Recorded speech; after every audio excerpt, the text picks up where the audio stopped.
눈을 감고 상상해 보세요. 만약 우주에 단 하나의 원자도, 단 하나의 광자도 존재하지 않는다면 무엇이 남을까요? 더 나아가 공간 자체도 시간 자체도 존재하지 않는 절대적 무의 상태를 떠올려 보세요. 이런 완전한 무에서 어떻게 모든 것이 시작될 수 있었을까요? 놀랍게도 현대 물리학은 바로 이 불가능해 보이는 일이 실제로 일어났다고 말합니다. 이제 이 경이로운 여정을 시작해 보겠습니다.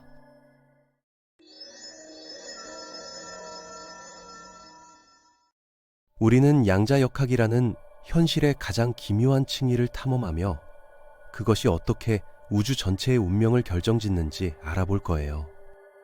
20세기 초 독일의 젊은 물리학자 베르너 하이젠베르크는 심각한 딜레마에 직면해 있었습니다. 그는 원자 내부에서 벌어지는 현상들을 설명하려 애쓰고 있었는데 기존의 물리학 법칙들로는 도저히 이해할 수 없는 일들이 벌어지고 있었거든요.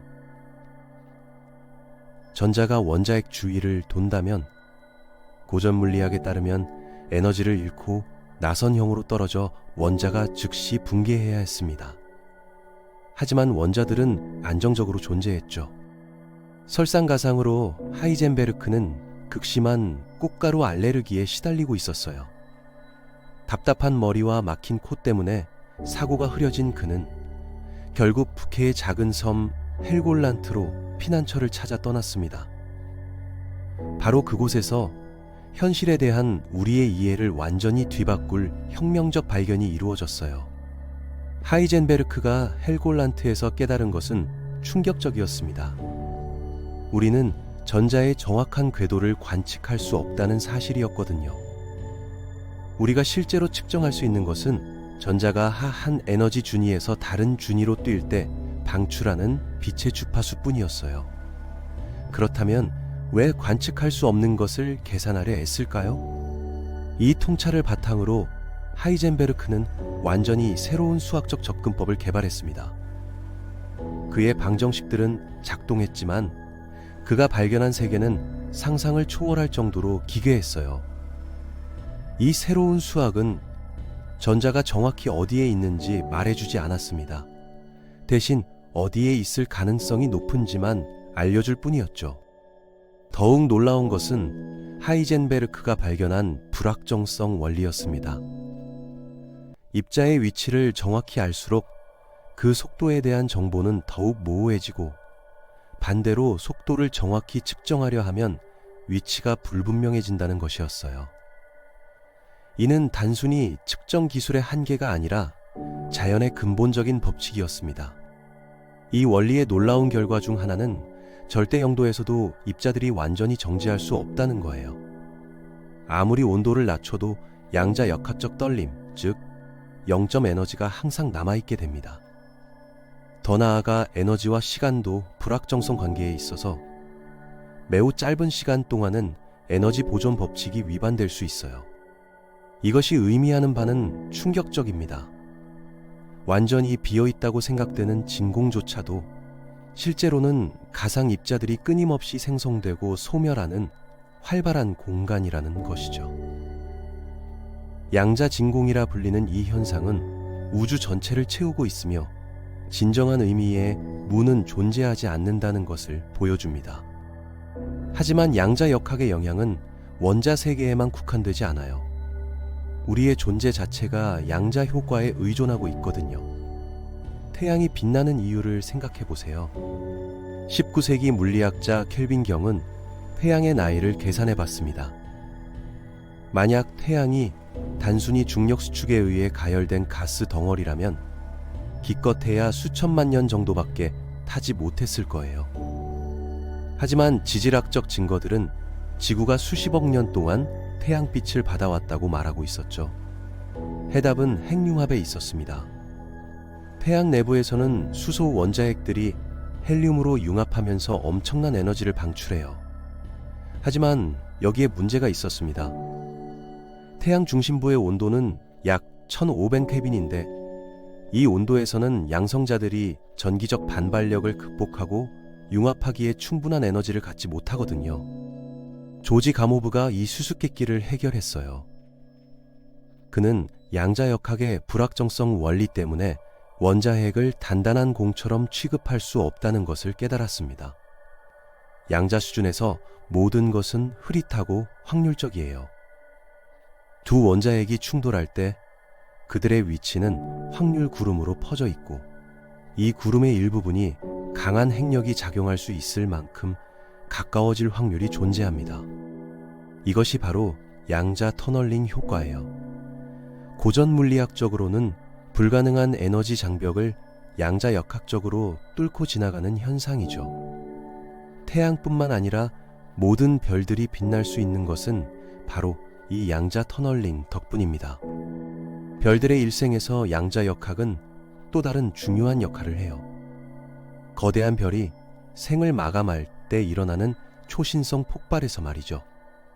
별의 핵이 붕괴하면서 엄청난 수의 중성미자가 생성됩니다.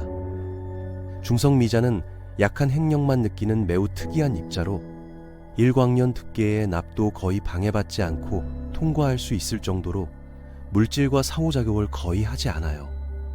하지만 초신성의 극한 환경에서는 이야기가 달라집니다. 워낙 많은 중성미자가 생성되어서 이들이 별의 바깥층과 충돌하며 폭발을 일으켜 우주 공간으로 무거운 원소들을 흩뿌려요. 우리 몸을 구성하는 탄소, 산소, 철 등의 원소들이 바로 이런 과정을 통해 우주에 퍼져나간 것이죠. 양자역학의 영향은 개별별을 넘어 우주 전체의 구조에까지 미칩니다. 1970년대 물리학자 앨런 구스는 초기 우주에 대한 흥미로운 문제를 고민하고 있었어요. 대통의 이론에 따르면 우주 초기에는 자기 단극자라는 입자들이 대량으로 생성되어야 했는데 현재 우주에서는 전혀 관측되지 않고 있었거든요. 구스는 놀라운 해결책을 제시했습니다. 우주가 매우 어렸을 때 급격한 팽창, 즉 인플레이션을 겪었다면 단극자들이 너무 희석되어 관측할 수 없게 될 것이라고 했어요. 더 나아가 이 인플레이션 이론은 우주의 다른 특성들도 설명할 수 있었습니다. 우주를 대규모로 관측하면 놀랍도록 균질하게 보여요. 하지만 빅뱅 이후 빛이 여행할 수 있었던 거리를 고려하면 우주의 서로 다른 영역들이 어떻게 같은 온도를 가질 수 있는지 설명하기 어려웠죠. 인플레이션 이론은 이 문제를 해결했습니다. 매우 작은 영역이 급격히 팽창하여 현재 관측 가능한 우주 크기가 되었다는 거예요. 하지만 여기서 양자역학이 다시 등장합니다. 인플레이션 이전의 작은 영역에도 양자 진공 요동이 존재했을 거예요. 하이젠베르크의 불확정성 원리에 의해 에너지와 물질이 무작위로 요동치고 있었겠죠. 우주가 급격히 팽창하면서 이런 미세한 양자 요동들이 거시적 규모로 확대되었고 인플레이션이 끝난 후 물질과 에너지로 변환되었습니다. 이 과정에서 어떤 지역은 다른 지역보다 약간 더 많은 물질을 갖게 되었어요. 이런 밀도 차이는 10억 분의 1 정도로 극미했지만 중력이 작용하면서 점차 증폭되었습니다.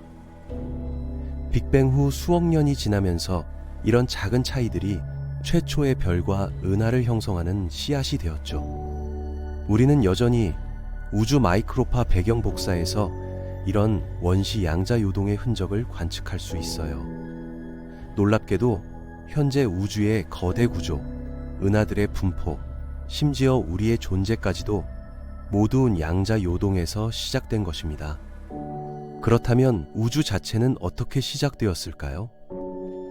1973년 젊은 물리학자 에드워드 트라이언이 데니스 샤마의 강의를 듣던 중 갑작스럽게 한마디를 던졌어요.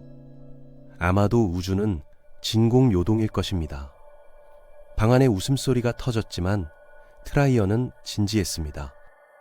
트라이언은 우주의 총 에너지를 계산해 봤어요. 모든 물질과 운동 에너지는 양수지만 중력 포텐셜 에너지는 음수입니다. 모든 것을 합하면 우주의 총 에너지가 0이 될 수 있다는 것이죠. 하이젠베르크의 불확정성 원리에 따르면 에너지가 0인 요동은 영원히 지속될 수 있어요. 따라서 전체 우주가 거대한 양자동일 가능성이 있다는 것입니다. 물론 이것은 또 다른 질문을 제기해요. 그 양자장은 어디서 왔을까요? 이는 여전히 과학의 경계를 넘어서는 영역입니다. 하지만 적어도 우리는 무에서 유가 창조될 수 있다는 것을 양자역학을 통해 이해할 수 있게 되었어요. 양자역학은 우주의 과거뿐만 아니라 미래에도 결정적인 역할을 할 것입니다. 우주는 현재 가속 팽창하고 있고 별 생성률은 점점 감소하고 있어요. 먼 미래에는 모든 별들이 죽고 우주는 차갑고 어두운 곳이 될 것입니다. 하지만 중력에 의한 붕괴를 막는 것도 양자역학이에요. 별이 핵연료를 모두 소진하고 식어가면 중력이 물질을 압축하려 합니다. 그러나 전자들이 작은 공간에 갇히게 되면 불확정성 원리에 의해 그들의 운동량이 증가하게 되죠. 이것이 축태압이라고 불리는 양자 압력을 만들어내어 중력 붕괴를 막습니다. 심지어 블랙홀조차도 양자역학에 의해 서서히 증발해요. 스티븐 호킹이 발견한 바에 따르면 블랙홀 근처의 양자 진공 요동이 실제 입자를 생성하고 이 과정에서 블랙홀의 에너지가 서서히 빠져나갑니다. 호킹 복사라고 불리는 이 현상으로 인해 블랙홀들도 결국에는 완전히 증발하게 될 거예요. 양자역학과 중력을 통합하는 만물의 이론을 찾으려는 노력도 계속되고 있습니다. 끈 이론, 루프 양자 중력, 여분 차원 이론 등 다양한 시도들이 있지만 아직 실험적으로 검증된 것은 없어요. 하지만 이런 이론이 완성된다면 블랙홀의 특이점이나 빅뱅의 특이점 같은 무한대 문제들을 해결할 수 있을 것입니다. 그렇게 되면 우리는 빅뱅 이전에 무엇이 있었는지, 우리 우주가 정말로 유일한 것인지 아니면 무수한 다중우주 중 하나인지 알 수 있게 될지도 모르죠. 어쩌면 우리의 존재 자체가 끝없는 무의 바다에서 일어난 양자적 꿈에 불과할지도 모릅니다. 양자역학의 기이한 성질들을 더 자세히 살펴보면 우리는 더욱 놀라운 현상들을 발견하게 돼요. 예를 들어 양자 얽힘이라는 현상이 있습니다.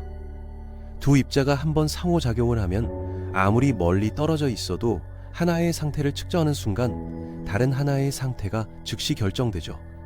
아인슈타인은 이를 으스스한 원격작용이라고 불렀지만 실험으로 확인된 엄연한 사실입니다. 이런 양자 얽힘은 단순한 호기심의 대상이 아니에요. 양자 컴퓨터의 핵심 원리이기도 하고 양자 암호 통신의 기반이기도 합니다. 더 나아가 일부 과학자들은 의식 자체가 뇌 내의 미세 소관에서 일어나는 양자 과정과 관련이 있을 수 있다고 제안하기도 해요.